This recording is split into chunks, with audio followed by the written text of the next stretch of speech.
तो दोस्तों इन्वेस्टमेंट कहाँ करना चाहिए, म्यूचुअल फंड में या एफडी में? आपके मन में ऐसे बहुत सारे सवाल आते होंगे कि इस कंफ्यूजन को कैसे क्लेरिफाई किया जाए कि म्यूचुअल फंड में इन्वेस्टमेंट करना चाहिए या एफडी में। तो आज की इस वीडियो में मैं पूरा आप लोगों की जो डाउट है, कंफ्यूजन है, वो क्लियर करने जा रहा हूँ। तो दोस्तों ये जो सवाल है ये बहुत भारी भरकम सवाल है और इस सवाल का जवाब देने में मुझे एटलीस्ट आपकी 4 से 5 मिनट की जरूरत है। इस वीडियो में बने रहें। तो दोस्तों डिसीजन लेने के पहले समझते हैं म्यूचुअल फंड और एफडी।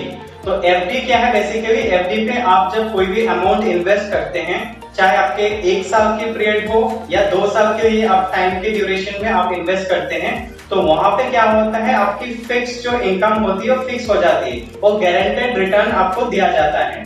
तो दोस्तों अगर म्यूचुअल फंड की मैं बात करूं तो म्यूचुअल फंड में क्या होता है, गारंटेड रिटर्न नहीं दिया जाता है बिकॉज ऑफ, क्योंकि ये अंडर द शेयर मार्केट है जहां पे आपके म्यूचुअल फंड में इन्वेस्टमेंट जो आप करते हैं उसमें रिस्क जोन होता है। तो आप अगर मुझे पर्सनली पूछेंगे कि कहां पे इन्वेस्ट करना सही रहेगा, म्यूचुअल फंड या एफडी, तो मैं आप लोगों को यही सजेशन दूंगा कि अगर आप रिस्क ले सकते हैं थोड़ा सा, क्योंकि शेयर मार्केट की तरह बहुत ज्यादा इन्वेस्टमेंट की रिस्क लेने की जरूरत नहीं पड़ता है म्यूचुअल फंड के अंदर, क्योंकि आपकी जो म्यूचुअल फंड का जो फंड मैनेजर होते हैं वो आपके फंड को मैनेज करते हैं, तो आपको बहुत ज्यादा रिस्क लेने की जरूरत नहीं है। पर आप अगर थोड़ा सा रिस्क लेना चाहते हैं या आपके रिस्क लेने की कैपेसिटी है तो आप म्यूचुअल फंड के लिए जा सकते हैं। और अगर आप बिल्कुल भी रिस्क नहीं लेना चाहते हैं और एफडी पे इन्वेस्ट करना चाहते हैं जहां पे गारंटेड रिटर्न मिलेगा आपको, तो वहां पे आप एफडी के लिए जा सकते हैं। तो दोनों की जो डिफरेंस है, डिफरेंस तो आप समझ चुके होंगे। तो आप अगर एफडी या म्यूचुअल फंड को सिलेक्ट करते हैं कि कौन सा सही रहेगा, तो डिसाइड होता है कि आपकी क्या माइंडसेट है, उस माइंडसेट की बेसिस पे आप डिसीजन ले सकते हैं।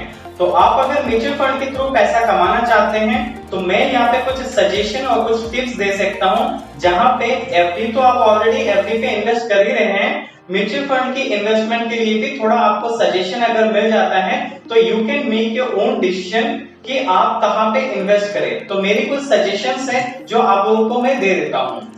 तो दोस्तों ये जो स्पेशली आप लोगों के लिए ये वीडियो बनाया गया है, ये एफडी के लिए नहीं बनाया गया है, बिकॉज एफडी के बारे में आप बहुत अच्छे से जानते हैं। बड़ा सिंपल है, आप अगर 1 लाख की इन्वेस्टमेंट करते हैं तो आपको मार्केट की सिनेरियो के अकॉर्डिंग आपको 5% अप्रॉक्स आपको इंटरेस्ट दिया जाता है। उसकी बेसिस पे आप फिक्स रेकरिंग रेवेन्यू बना सकते हैं एवरी ईयर पर एनम के हिसाब से एफडी के अंदर, जहां पे 5 to 6% ऑन एन एवरेज रहता है। तो हम यहाँ पे ज्यादा एफडी के बारे में बात नहीं करेंगे क्योंकि एफडी गारंटेड रिटर्न होता है। आप जो भी इन्वेस्टमेंट करेंगे उसके बेसिस पे आपका कोई भी पैसा माइनस में नहीं जाएगा और प्लस में भी नहीं जाएगा। जितना आपका बैंक कमिटेड करते हैं उतना ही आपको इंटरेस्ट दे देते हैं। तो दोस्तों समझते हैं म्यूचुअल फंड की बात, जहां पे आप थोड़ा सा पैसा बना पाए। मेरी सजेशन लेके आप कैसे पैसा बना पाएंगे, म्यूचुअल फंड में 2 तरीके से आप पैसा बना सकते हैं। अगर आप छोटा इन्वेस्टमेंट से मोटा इनकम करना चाहते हैं, अगर आप कंपाउंडिंग रेट ऑफ इंटरेस्ट कमाना चाहते हैं, then you can go for SIP, systematic investment plan. ये क्या होता है? It's kind of RD.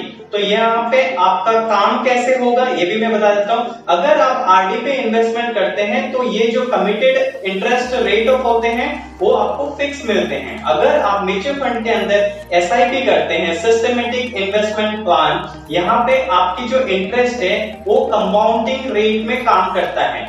Compounding rate of interest जो होता है ये 2 के बाद 3 नहीं होता है, 4 नहीं होता है, 5 नहीं होता है, 6 नहीं होता है, ये होता है 2 का 4, 4 का 8, 8 का 16, 16 का 32, 32 का 64, 64 का 128, इस तरह से कंपाउंडिंग पे काम करता है। तो ये कंपाउंडिंग आप लोगों को समझ में आ गया होगा। अब कंपाउंडिंग का फायदा क्या है? आप अगर सपोज 1000 रुपीज का एक लमसम इन्वेस्टमेंट करते हैं every month as a kind of RD, तो आपकी जो SIP होगा, सिस्टमेटिक इन्वेस्टमेंट प्लान के अंदर जो पैसा कटा जाएगा 1000 अगर एवरी मंथ कटा जाता है, तो आपको अगर इस तरह से सपोज आप 24 मंथ्स के हिसाब से आप अगर एवरी 1 मंथ के हिसाब से 1000 रुपीज पे करते हैं, तो आपका 24 मंथ्स का ऑलमोस्ट हो रहा है 24,000। तो ये जो 24,000 की आपकी इन्वेस्टमेंट होगा उसके ऊपर अगर हम बैंक की इंटरेस्ट की बात करें आरडी की, तो यहाँ पे आप ज्यादा से ज्यादा 26,000 ही बना सकते हैं।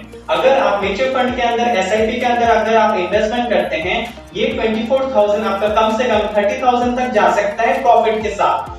ऑलमोस्ट 6,000 की प्रॉफिट बना सकते हैं सिवाय 2,000 की। आप 2,000 की जगह 6,000 की प्रॉफिट बना सकते हैं अगर आप इस तरह की एसआईपी की प्रोसेस में जाते हैं तो दोस्तों हमने समझ लिया कि एसआईपी की पार्ट। अब समझते हैं लमसम की पार्ट। अगर म्यूचुअल फंड के अंदर आप अगर लमसम इन्वेस्टमेंट करते हैं तो इसकी क्या बेनिफिट हो सकता है अकॉर्डिंग टू एफडी, जो मैंने शुरुआत में आपको एफडी एंड म्यूचुअल फंड की कंपैरिजन करने के लिए बताया गया था। तो दोस्तों आप अगर लमसम इन्वेस्टमेंट करते हैं म्यूचुअल फंड के अंदर, तो छोटी सी अगर आप इन्वेस्टमेंट करते हैं, लेट्स से 10,000 की इन्वेस्टमेंट करते हैं, तो आपकी फायदा ज्यादा नहीं होगा यहाँ पे।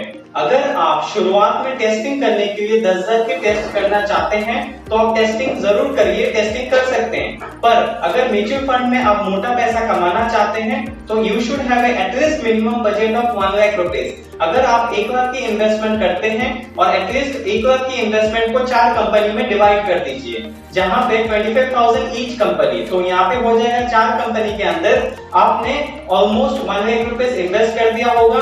तो उस 1 लाख को आप मॉनिटर करिए और एवरी वीक जो भी आप प्रॉफिट बनाते हैं उसको सेल करते जाइए। तो इस तरह से मंथ के एंड में आप देखेंगे कि म्यूचुअल फंड के अंदर एटलीस्ट आप 1 लाख की इन्वेस्टमेंट के ऊपर आप मिनिमम जो है 5 to 7,000 या मैक्स टू मैक्स 10,000 तक प्रॉफिट बना सकते हैं, जैसे कि मैं प्रॉफिट बनाता हूं।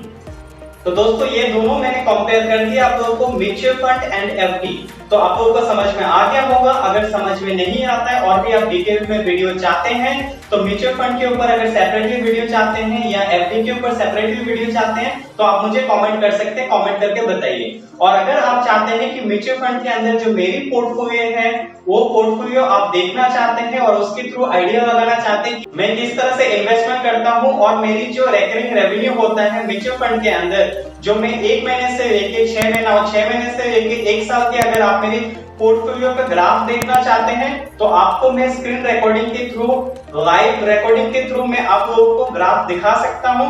इसके लिए अगर आपको नीड है, आप समझना चाहते हैं और डिटेली, तो आप मुझे कमेंट करके बताइए। कमेंट पे लिखिए यस, YES, यस लिखिए। मैं जरूर आपकी रिक्वेस्ट के ऊपर नई वीडियो बनाऊंगा और आप लोगों को डिटेल में समझाऊंगा और आपको डिसीजन लेने में मदद होगा। तो दोस्तों आज के लिए इतना ही बस, मिलते हैं नेक्स्ट वीडियो में। तब तक के लिए सीखते रहें और आगे बढ़ते रहें।